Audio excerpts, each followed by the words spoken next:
आपके साथ मैं हूं सना खान। अपराध की दुनिया से जुड़ी एक और सच्ची वारदात को लेकर अगर आप हमारे चैनल पर नए हैं, हमारे चैनल को सब्सक्राइब करें, वीडियो को लाइक और शेयर करना ना भूलें।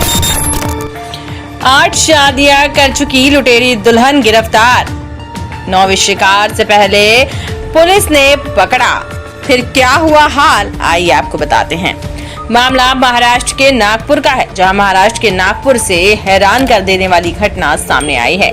यहां पुलिस ने एक ऐसी लुटेरी दुल्हन को गिरफ्तार किया है जिसने 1-2 नहीं बल्कि 8 लोगों से पहले बारी बारी से शादी की और उनसे लाखों रुपए ऐंठ लिए। पुलिस के अनुसार ये लुटेरी दुल्हन अपने अगले शिकार की तलाश में थी। इससे पहले कि वह अपना अगला शिकार कर पाती, उसे पुलिस ने गिरफ्तार कर लिया। पुलिस ने आरोपी लुटेरी दुल्हन की पहचान समीरा फातिमा के रूप में की है। इस लुटेरी दुल्हन को पुलिस ने उस वक्त पकड़ा जब वह अपने 9वें शिकार के लिए किसी अन्य शख्स से चाय पर मिल रही थी। पुलिस की शुरुआती जांच में पता चला कि आरोपी दुल्हन अपने पतियों को ब्लैकमेल कर उनसे पैसे ऐंठ रही थी।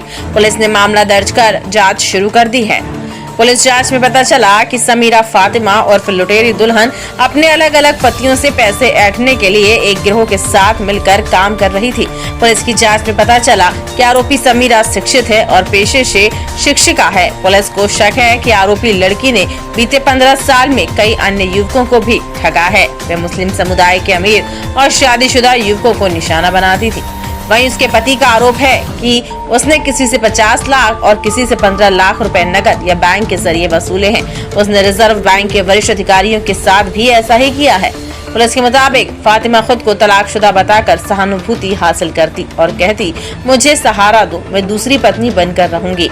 इस बहाने वह पुरुषों से शादी करती और 1 महीने के भीतर झगड़ा कर ब्लैकमेलिंग शुरू कर देती। कोर्ट केस और सेटलमेंट के नाम पर लाखों रुपए की रकम वसूलती थी। दरअसल गुलाम पठान ने मार्च 2023 में उसके खिलाफ शिकायत दर्ज कराई थी। उनका आरोप है कि 2010 से अब तक समीरा ने 8 शादियां की और तकरीबन 50 लाख रुपए ऐंठे हैं। पुलिस के पास 10 लाख रुपए की ठगी के पक्के सबूत हैं। वहीं झूठे आरोपों की धमकी देकर डराती थी और समझौते के नाम पर मोटी रकम ऐंठती थी। समीरा की तलाश में पुलिस भटकती रही, लेकिन आखिरकार सिविल लाइंस इलाके की एक टपरी पर चाय पीने आई महिला को दबोच लिया गया। पुलिस ने उसे तत्काल गिरफ्तार कर लिया। गिट्टी खदान पुलिस अब उसके पुराने मामलों की छानबीन कर रही है।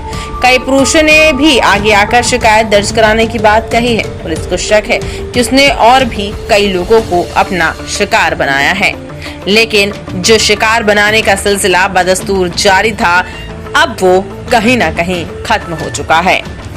ये ऐसे लोगों को टारगेट करती है और खास करके जिनकी ऑलरेडी शादी है, बड़े बड़े बाल बच्चे हैं, वो इसलिए कि वो कमजोर होता है और उसके साथ में एक सेकंड बीबी का या लवर का एक प्राइवेट एक फैक्टर तैयार करती है और वहां से उसके परिवार पर टारगेट करती है ताकि वो जो शिकार है जल्दी से शिकार हो जाए। ये इसकी मोटर सपोर्ट है। मेरे साथ तो सब यही हुआ है।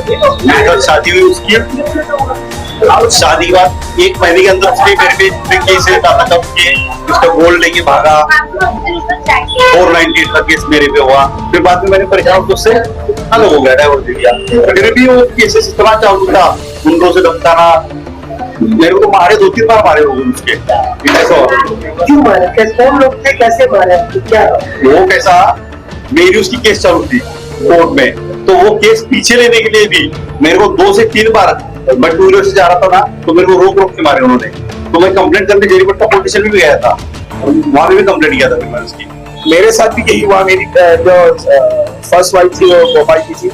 उसके बाद उन्होंने मेरे हम सेकंड वाइफ आपके साथ बन के रहना चाहते हैं। सेकंड वाइफ के बाद शादी होने के बाद उन्होंने मुझे पहला कॉल ये करा यहाँ की समीरा ने कि मुझे औरंगाबाद में एक घर, नागपुर में एक घर और 50 लाख दे दो, वरना मैं आपके ऊपर रेप का केस करूँ। और किया।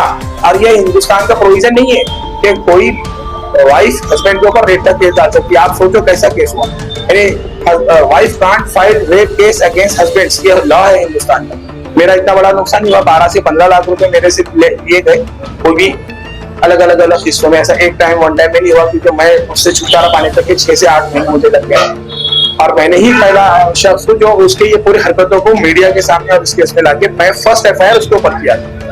उसकी जो गुंडों से ताल्लुकात है, से ताल्लुकात क्या है, क्या उसके साथ ये एक पूरे शेड्यूल और एक बहुत सिस्टमेटिक तरीके से एक सिंडिकेट चल रहा है। सिंडिकेट के अंदर भी उसमें गुंडे हैं, उसके अंदर कुछ ऑफिसर्स या पुलिस ऑफिसर, पुलिस कांस्टेबल, तो उसको पुलिस स्टेशन से रिपोर्ट देते कि ये आया था, ये गया था, और कुछ पॉलिटिशियन है जो पॉलिटिशियन के अंडर में काम हो रहा है सब कुछ। इस प्रकरण को हमने 2024 में दर्ज किया था। ये सारे 8 पति जो थे काफी परेशान थे और इनका संपर्क मेरे साथ हुआ। फिर सबसे पहले हमने कमिश्नर ऑफिस में एक एप्लीकेशन लिखी थी और हम मिलने गए थे कमिश्नर साहब से। कमिश्नर साहब ने इसमें तुरंत संज्ञान लिया था और गिटी कदन पुलिस स्टेशन में कहा था कि इसके बारे में जानकारी लेके इस पे तुरंत से तुरंत गुना दाखिल करो। उस हिसाब से हम गिटी कदन पुलिस स्टेशन गए थे। तब कालीगढ़ साहब वहाँ पे थे। कालीगढ़ साहब ने ये प्रकरण देखा, सुना और उसके ऊपर तुरंत गुना दाखिल किया गया। गुना दाखिल होने के बाद इस लुटेरी दुल्हन को पकड़ने के सतत प्रयत्न किए गए। प्रेम के जाल में फंसाने के बाद उनको प्रताड़ना देती है, साथ ही साथ उसके घर वालों को भी प्रताड़ना देती है, जिससे विवश होकर उसके आगे घुटने टेकने के अलावा उस पीड़ित पति के पास कोई दूसरा रास्ता नहीं बचता है। इसी तरह से इसने हर पति के साथ किया हुआ है।